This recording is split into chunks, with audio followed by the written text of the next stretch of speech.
মাধ্যমে শ্রদ্ধা জানাবো। জয় ভীম, জয় ভীম, জয় ভারত, জয় ভারত, জয় জয় জয়।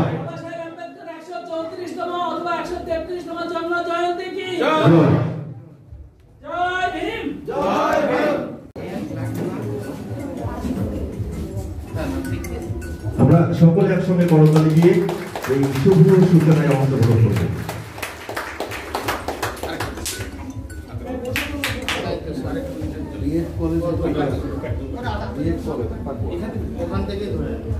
তারপরে আর সেটা সম্পর্কে আমরা কিচ্ছু জানি না। তা আম্বেদকর মিশন অফ ইন্ডিয়ার যে সংস্থাটি, ইনাদের চিন্তা ভাবনা ওইগুলো থেকে একটু আলাদা। অর্থাৎ শুধু নাচ গান বা কিছু বললাম, কিছু কবিতা বললাম, ছবি আঁকলাম, কুইজ করলাম, উত্তর দিলাম, প্যাকেট নিয়ে আমরা বাড়ি চলে গেলাম, আমার ছেলে মেয়েদের উদ্দেশ্যে বলছি, কিন্তু এগুলো শুধু ছাত্রছাত্রীদের উদ্দেশ্যে বলছি, সেটা কিন্তু নয়। আমাকে শিখতে হবে এখান থেকে। এবং আম্বেদকরের যে ভাবনাটা, ওনার যে লড়াই, ওনার যে পড়াশোনাকালীন বাচ্চা ছোটবেলার যে ওনার জীবন, পড়াশোনাকালীন যে জীবন এবং কর্মজীবন এবং শেষ জীবন, এই প্রতিটা জীবন থেকে কোনো না কোনো একটা শিক্ষা কিন্তু আমাদের প্রতিটা মানুষের মধ্যে আছে। সেইটাকে আমাদের জাগ্রত করাই উদ্দেশ্য আমাদের আজকের এই অনুষ্ঠানে। তাই এই বিষয়গুলো কেন বলছি, কারণ যে সমস্ত ছেলে মেয়েগুলো আজকে এখানে কুইজ প্রতিযোগিতায় অংশগ্রহণ করবে, তোমরা, আমি যে এত সময় যে কথাগুলো বললাম, এগুলো কিন্তু থাকবে। এবং বিশেষ করে যারা ফার্স্ট, সেকেন্ড বা থার্ড হবে, তোমাদের হাতে এখানে আমাদের শ্রদ্ধেয় আমাদের অতিথিবর্গরা রয়েছেন, ওনারা তোমাদের হাতে সম্মানের সহিত, শুভেচ্ছার সহিত মঞ্চে সকলের সামনে দাঁড়িয়ে তোমার হাতে পুরস্কার তুলে দেবেন।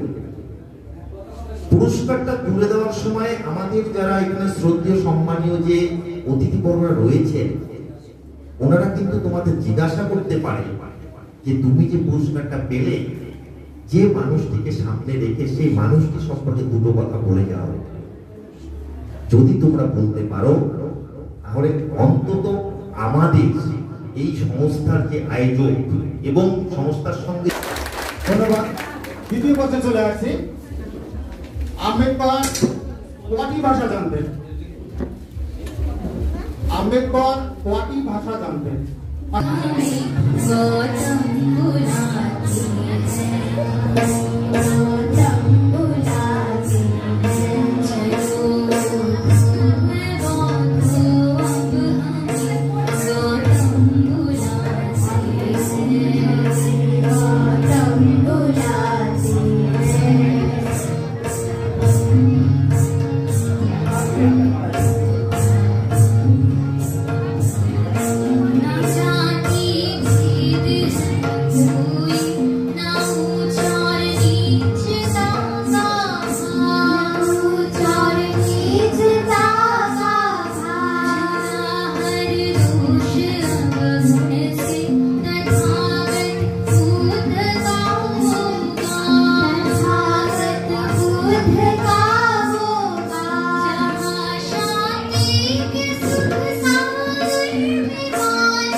बड़े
क्रांती सूर्य तू, शिल्पकार तू, भारताचा बोधिसत्व मूक नायक. मोडल्या रूढी त्या परंपरा, दिव्यतेच्या तूच सकल न्यायदायक.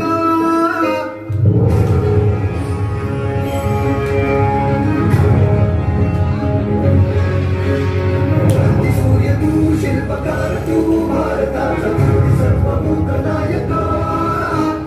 मोडल्या रूढी त्या परंपरा, दिव्यतेच्या तूच सकल न्यायदायक. जीवन तुझे आभास प्रेरणा, नाही दिशा तुझीच गर्जना. गर्जना भीमराया, माझा भीमराया. भारताचा माया, माझा भीमराया. माझा भीमराया, माझा भीमराया.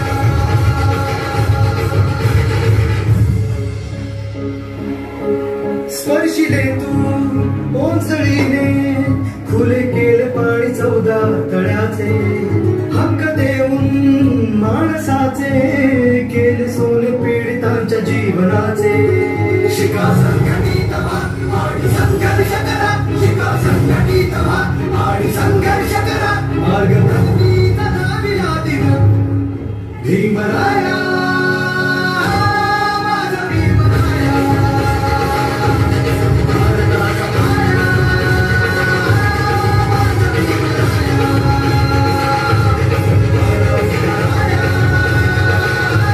भीमराया, माझा भीमराया.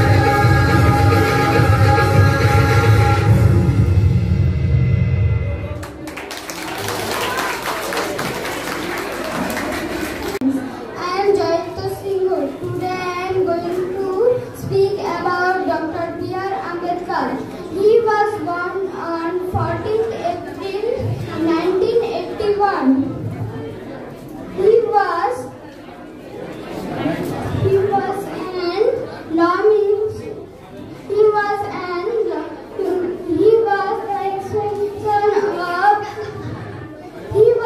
law minister. হয়েছিল 1891 সালের 14ই এপ্রিল তৎকালীন কেন্দ্রীয় প্রদেশ বর্তমান মধ্যপ্রদেশের মহো শহরের এক সেনানিবাসে। তিনি তৎকালীন সমাজের দৃষ্টিতে এক অস্পৃশ্য পরিবারে জন্মগ্রহণ করেন।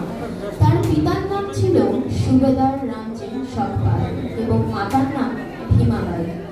অতি বাল্যকালে তিনি মাতৃহারা হয়ে যাওয়ায় পিতা শকপালের সস্তীর্ণ তত্ত্বাবধানে তিনি ধীরে ধীরে বড় হয়ে উঠতে থাকেন এবং জীবনের উচ্চ আদর্শ, সততা, আধ্যাত্মিকতার শিক্ষায় শিক্ষিত হতে থাকেন। তিনি শৈশবকাল থেকে অনেক ঘৃণা, উপেক্ষা, অবহেলা সহ্য করেছিলেন।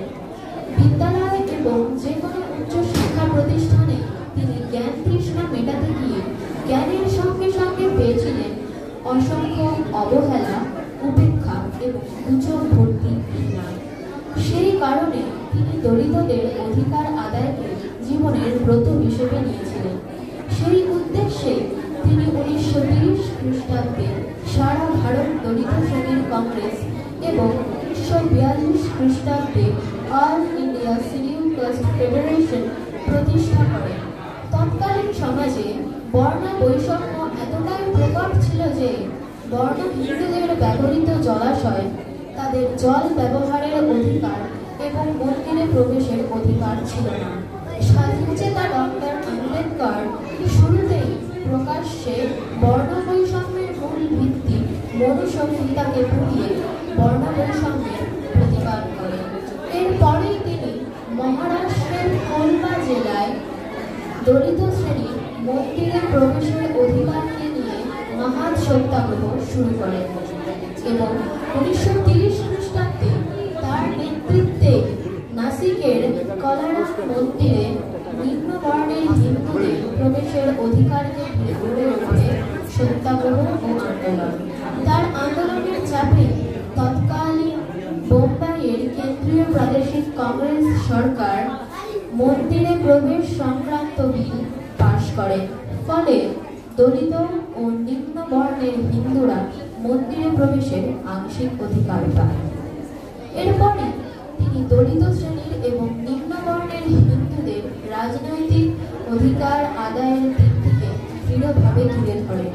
1931 খ্রিস্টাব্দে লন্ডনে অনুষ্ঠিত দ্বিতীয় ঐক্যবিল বৈঠকে তিনি দলিত শ্রেণীর প্রতিনিধি হিসেবে যোগদান করেন এবং দলিতদের রাজনৈতিক অধিকার লাভের বিষয়টিকে জোরালোভাবে তুলে ধরেন, যার ফলস্বরূপ ব্রিটিশ প্রধানমন্ত্রী র্যামসে ম্যাকডোনাল্ড দলিত শ্রেণীর পৃথক নির্বাচন নীতি মেনে নেন। Doctor B.R.. আম্বেদকরের জীবনের সবচেয়ে উল্লেখযোগ্য কাজ হল স্বাধীন ভারতের প্রথম লিখিত সংবিধান রচনা করা, যা 26শে নভেম্বর 1949 সালে গৃহীত হয় এবং কার্যকরী হয় 26শে জানুয়ারি 1950 সালে। এই সংবিধান রচনার মধ্য দিয়ে তার নাম এখনো পর্যন্ত ইতিহাসের পাতায় স্বর্ণাক্ষরে লেখা রয়েছে। সংবিধানে তার মূল উদ্দেশ্যই ছিল ভারতের সাধারণ জনগণকে সর্বোচ্চ অধিকার সুরক্ষা প্রদান করা, যেমন ধর্মীয় স্বাধীনতা, বাক স্বাধীনতা, অস্পৃশ্যতার বিলোপ সাধন, নারীদের অর্থনৈতিক রাজনৈতিক অধিকার সুদৃঢ়করণ প্রভৃতি। এই স্বল্প পরিসরে এই মহান নেতার সমস্ত গুণাবলী বিচার করা আমাদের পক্ষে সাধ্যাতীত। তাই তো শুধুমাত্র তাকে স্মরণের মাধ্যমে তার প্রতি আমাদের কর্তব্য এবং প্রথা শেষ হয়ে যায় না, বরঞ্চ তার দেখানো পথ অবলম্বনের মাধ্যমেই আছে তার প্রতি যথার্থ শ্রদ্ধা জ্ঞাপন, এবং সেটাই আমাদের পাথেয় হওয়া উচিত। তাকে ছাড়া একটা উদার উন্মুক্ত সমাজ আমরা কোনোভাবেই কল্পনা করতে পারি না। 1956 খ্রিস্টাব্দের 6 ডিসেম্বর মাত্র 65 বছর বয়সে আমাদের দেশের মহান নেতা ডক্টর বি.আর. আম্বেদকর দিল্লিতে নিজের শেষ নিঃশ্বাস ত্যাগ করেন।